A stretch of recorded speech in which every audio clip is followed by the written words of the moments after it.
こ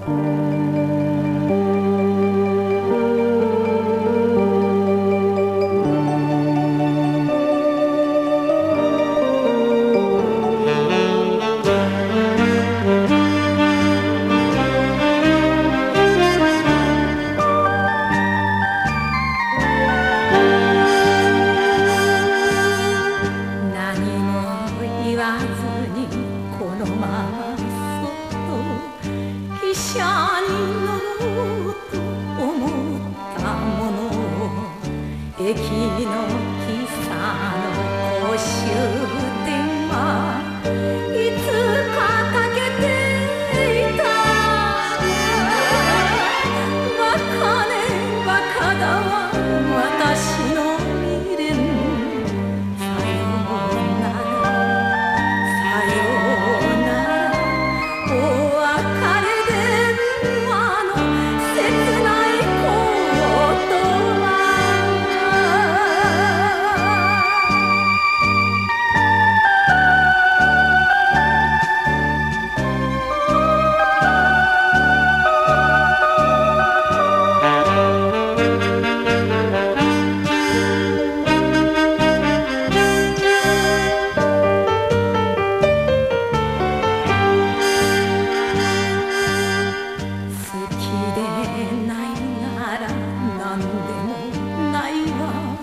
好きでいりゃこそ苦しくなるの。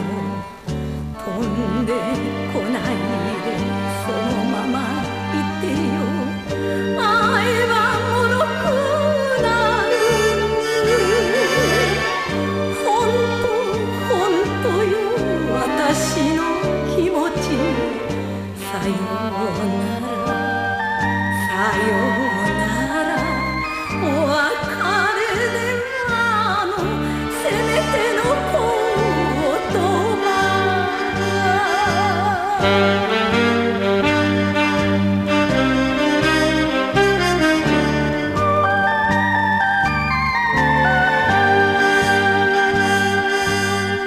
先があるのよあなたの身には。こんな女は忘れるものよ。ベル